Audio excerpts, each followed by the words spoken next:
Hello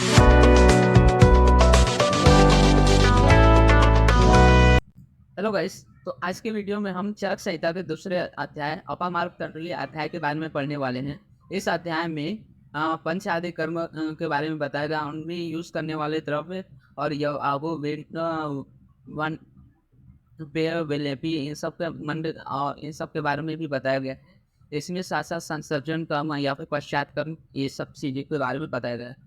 तो चलिए start करते हैं। देखते हैं सबसे पहले अपामार्ग मतलब नस्य में प्रयोग होने वाले चीजें। तो अपामार्ग के तंडुल मतलब उसका जो छिलका होता है, पिपली मरीच वाई विडंग सहंजना के बीज और फिर श्वेत सरसों तेज अव्वल के बीज, उसके बाद अजमोदा पिल्लू इला हरिणु श्वेता पुटेरक सिरिस बीज, दोनों हरिद्रा मतलब दारू हल्दी और हल्दी, फिर दोनों लवण सैंधव लवण और सौवाचल लवण और ज्योतिषमती मतलब मालगोपनी, इस और नागर मतलब सूट। इन सब का क्या है, सिरो विरेचन के लिए अर्थात नस्य के लिए उपयोग में लाया जाता है। तो बेसिकली आपको ज़्यादा याद नहीं करना है, बस कुछ कुछ के नाम याद करने हैं। जैसे सिरो विरेचन में अफा मार्ग सबसे श्रेष्ठ माना जाता है, तो अफा मार्ग का नाम याद कर सकते हैं। पिपल्ली मरीच वायु विडंग, ये ऐसे द्रव्यों के नाम याद करें जिसको नाम बार बार आपको देखने को मिलता है। जैसे सरसों का तेल हो गया, तेजपात के बीज हो गए, फिर श्वेता हो गया, सुरसा हो गया, लहसुन हो गया, दोनों हरिद्रा दारू हल्दी और हल्दी, उसके बाद दोनों लवण और नागर। बस इतने ही नाम याद करने हैं। पूरा नाम नहीं याद करने, कम से कम अगर पूछा जाए तो आपको 2-4 नाम लिखने आना चाहिए, ठीक है। तो इसमें बस यही बेसिकली इस अध्याय में देख रहे हैं कि कौन से संशोधन करने में कौन से द्रव्य यूज किए जाते हैं। तो सिरोविरेचन में अपामार्ग, पिपली मरीच वायु विलंग श्वेता सुरसा सिरिस दोनों हरिद्रा दोनों लवण आदि यूज किया जाता है, ठीक है। इसके बाद देखते हैं वमन गायक क्रम, मतलब जब वमन में कौन कौन से द्रव्य यूज कर जाते हैं। तो मदन फल या फिर इसको मैन फल भी बोलते हैं, ये सबसे श्रेष्ठ माना जाता है क्योंकि इसका कोई उपद्रव नहीं होता वमन में। फिर उसके बाद मधु मुलेठी, फिर उसके बाद नीम की छाल, फिर जीमूत कृतवेदन भी अच्छा है, इसको भी याद कर लीजिए। फिर पिपल्ली कुटस, देखे पिपल्ली वापस आ गया, तो पिपल्ली और कुटस हो गया आपका इच्छाकू मतलब आल हो गया। तो उसके बाद इला मतलब छोटी इलायची हो गए।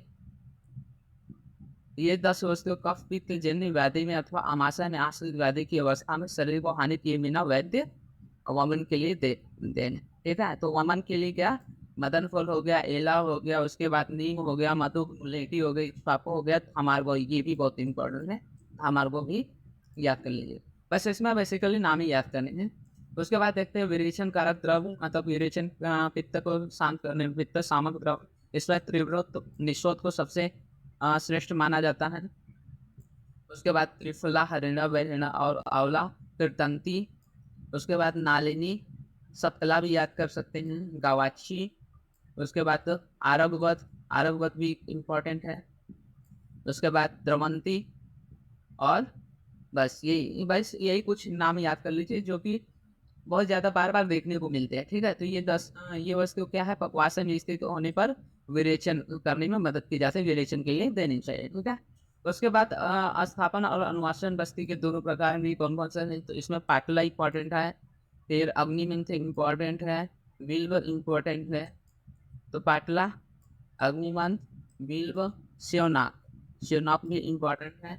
उसके बाद सालपर्णी, कृष्णपर्णी और बला, बृहति, एरंड, फिर पुनर्नमा और गुडुची, मदन फल देखिए यहाँ पे भी आ गया आपका, फिर कचरोड़ स्नेह, ऐसे क्या है 29 द्रव्य हैं।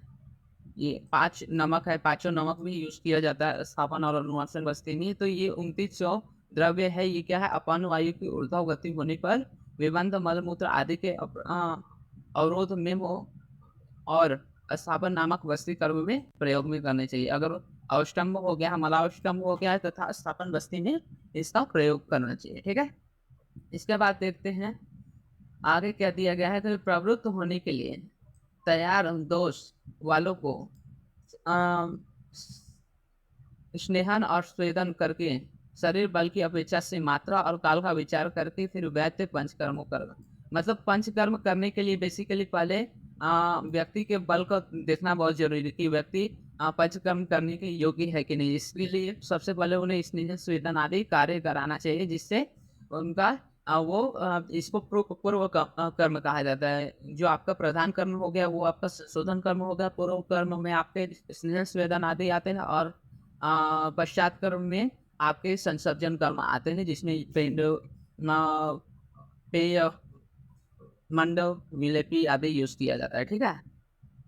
जैसे मात्रा और काल करने का विचार क्यों करने की आवश्यकता है? जैसे मान के चलिए पदार्थों की योजना और काल पर आधारित रहती है। ठीक है।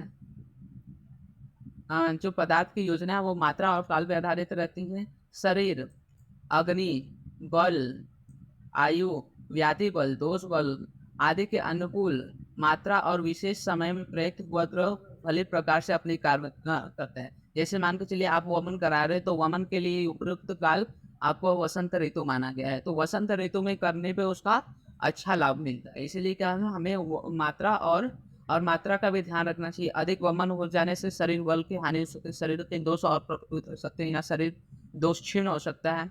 तो ये सारी चीजें, तो इसलिए मात्रा और काल का हमेशा विशेष ध्यान देना चाहिए। ठीक है। अब रोगियों के लिए आहार विशेष युवागो, तो इसमें अब युवागो के बारे में बताया गया। तो अतः इसके आगे युवागो से अच्छे होने वाले नाना प्रकार के रोगों के नाश के लिए नाना प्रकार के औषधीय से स्थित युवागो कहेंगे। तो अब आगे युवागो के बारे में बताया गया कि कौन कौन से युवागो यूज करनी चाहिए अलग अलग व्याधियों में। ठीक है। जैसे सबसे पहले बताया गया है कि शूलनाशक युवाओं के बारे में बताया गया है। ठीक है। शूलनाशक युवाओं मतलब जो पेट में दर्द रहता है, और तथा अग्निवर्धक मतलब अग्नि को तिक्त करने वाले युवाओं के बारे में बताया गया। इसमें पिपली मल, चव्य, चित्रक और नागर मतलब सोट, ये जो पंचकोल कहलाते हैं, इनको इनसे बनाने जो युवाओं होती है वो क्या होती है, तिक्तनी होती है, वर्धक होती है और शूलनाशक होती है। ठीक है। अब इसके बाद इसको बनाने की क्या प्रक्रिया है? तो यवागु क्या है, 3 प्रकार के होते हैं। एक यवागु जो 6 गुने जल में पकती है, दूसरा जो मंड 14 गुने जल में पकती है, और तीसरा विलेपी 4 गुने जल में पकते हैं। तो जैसा मैंने बताया यवागु को 3 प्रकार होते हैं। सबसे पहले पेय, मंड और विलेपी। तो जो पेय होती है वो 6 गुने जल में पकती है, जो मंड होती है वो 14 गुने जल में पकती है, और विलेपी क्या होता है 4 गुने जल में पका है। तो ये धीरे धीरे क्या होता है, गाढ़ा हो जाता है। जो पेय होता है उसमें सिर्फ आपके जल के अंश रहते हैं, आपके चावल या फिर ओदन के अंश नहीं रहते। मंड में चावल और ओदन दोनों के अंश होते हैं, और विलेपी में सिर्फ ओदन के अंश होते हैं। ठीक है। इसके बाद हम देखते हैं मलावष्टम, जो स्तंभ है ग्रहणी नाशक युवागो। तो ग्रहणी के लिए कौन कौन से है? दतित्य मतलब कैथ, बिल्व, चांगेरी, तक्र और दारिम। इससे बनाई हुई युवागो पाचनी पाचनी तथा ग्राहिणी होती है। पाचनी तथा पाचनी करने वाली ग्राहिणी, अर्थात स्तंभक व मल को रोकने वाले। तो मान के चलिए आपको अतिसार की प्रॉब्लम होगी है, तो ठीक है। तो अतिसार में जो आपको मलाव स्तंभक या फिर ग्राहिणी जो युवागो को उसका प्रयोग में लाना चाहिए। ठीक है। इसमें कैद, बिल्व और चांगेरी और दारिम, दारिम मतलब अनार के दानों से आदि से बनाई गई युवागो का उपयोग किया जाता है। ठीक है। इसके बाद देखते हैं वात विकार के लिए बताया गया है। वात विकार के लिए इसमें बताया गया पंचमूल, बृहद पंचमूल, साल पढ़नी, प्रेषण पढ़नी, कटेरी, बड़ी कटेरी, छोटी कटेरी और गोप्रो, या 5 वात हरा, इनसे साधित युवागो वात विकार के लिए उपयोगी है। ठीक है। तो वात विकार में क्या है, छोटी कटेरी, बड़ी कटेरी, प्रेषण पढ़नी और साल पढ़नी, इस तरह से इन चारों चीजों से बनाए गए, तथा गोप्रो यह बात जो होती है ये वात हर होती है, और ये वात विकार के लिए उपयोग में लाई जाती है। ठीक है। अब उसके बाद अतिसार, अतिसार नाशक युवागों में आता है आपका साल पर्णी मतलब सालवन, फिर बला, बिल्व और कृष्ण पर्णी। तो बेसिकली ये सबके नाम बस आपको याद करने की कौन से युवागों में कौन से आपको कंपोनेंट्स देखने को मिलते हैं। जैसे आप अतिसार में देख लीजिए तो साल पर्णी, फिर कृष्ण पर्णी, बला और बिल्व, ऐसे 4 युवागों देखने को मिलते हैं। ठीक है।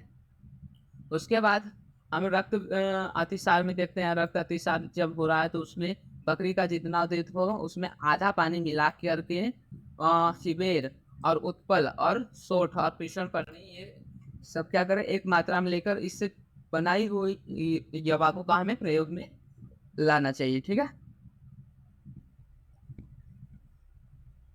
अब उसके बाद देखते हैं आम अतिसार में। अब ये पिछली बार हम लोग ने रक्त अतिसार में बकरी आदि के दूध के बारे में देखा, अब आम अतिसार में क्या है।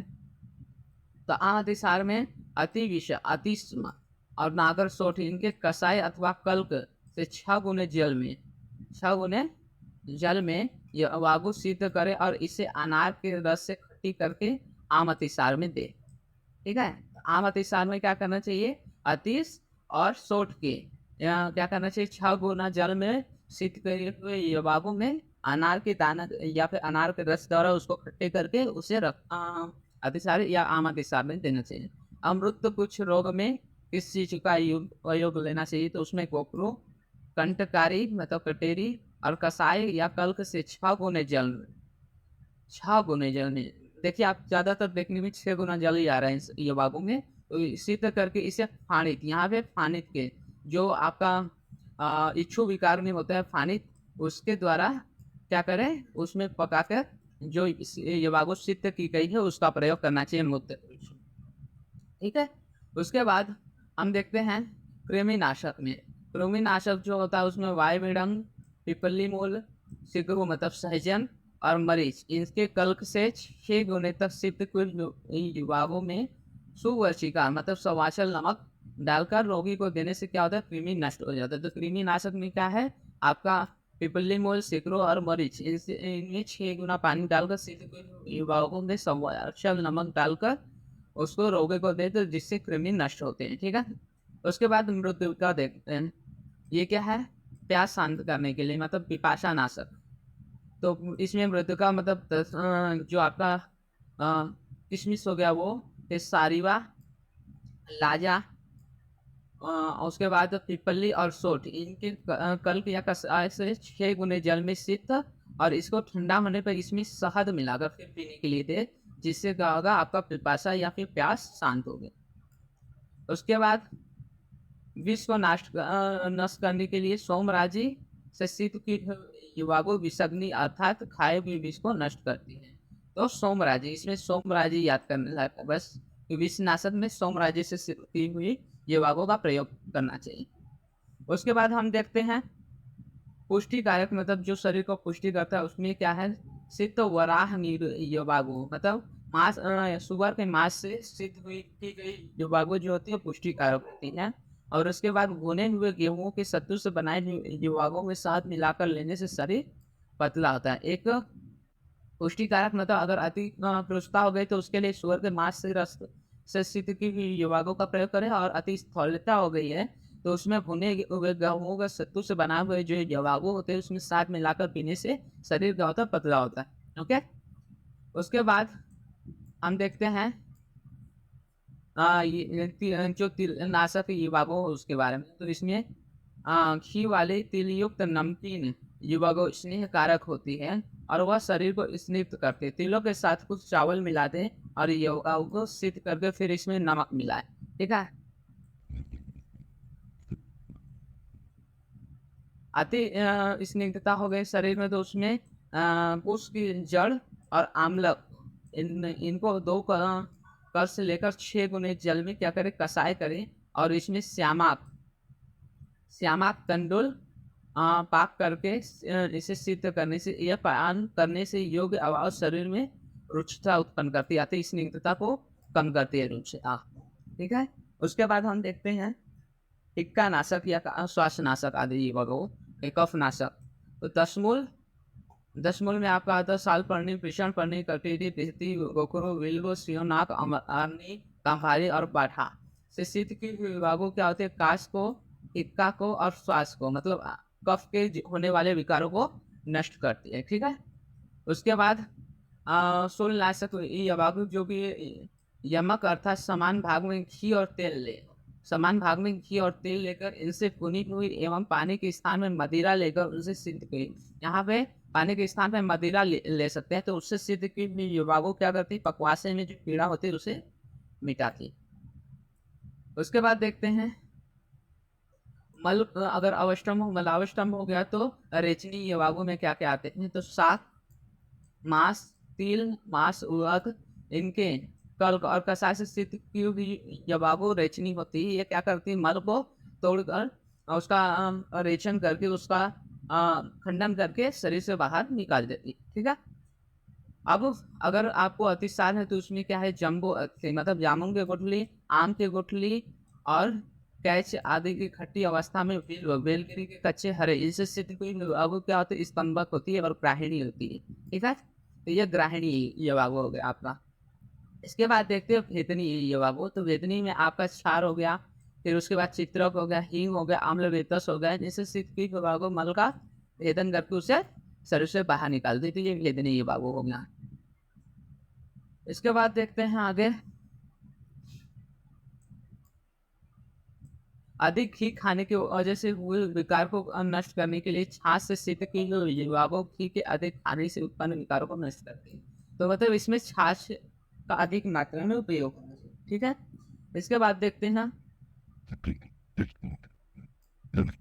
विषम ज्वर। विषम ज्वर नष्ट करने के लिए गाय के मांस के रस से शीत की हुई युवाओं को अनार, आंवला आदि ज्वर नाशक खटाई से खट्टा कर देने से विषम ज्वर क्या होता है, नष्ट होता है। उसके बाद शुक्रवर्धक। शुक्र मार्ग में अगर शुक्र पुच्छ हो गया है, मतलब शुक्र निकलने में पीड़ा हो रही है, तो उसके लिए ताम्रचूर्ण मतलब कुक्कुट के मांस, मुर्गे के मांस के रस से सिद्धि हुई हवा वो शुक्र मार्ग की पीड़ा को नष्ट करती है, उसको मिटाती है। उसके बाद मदनाशक। अगर मत का ज्यादा प्रभाव हो गया तो उसको नाश के लिए वो प्रतिका था वही को पलके के रूप में तथा दही के पानी को स्थान में लेकर युवागो सिद्ध करनी चाहिए। यह युवागो धतूरे आदि के विष को नष्ट करती और वही और दही से सिद्ध की युवागो मत को नष्ट करती, मदनाशक होती। ठीक है। तो इसमें यही तक था। इसके बाद तृतीय अध्याय चालू होता, तो द्वितीय अध्याय में बस यही था कि कौन कौन से यवागो है, क्या संसर्जन कर्म होता है, क्या पश्चात कर्म होता है, पूर्व कर्म क्या होता है, बस यही था। तो इसके बाद हम तीसरे अध्याय आरगवती अध्याय के बारे में देखेंगे, जिसमें अनेकों चूर्ण के बारे में बताया गया है। ठीक है। तो आज के वीडियो के लिए बस इतना।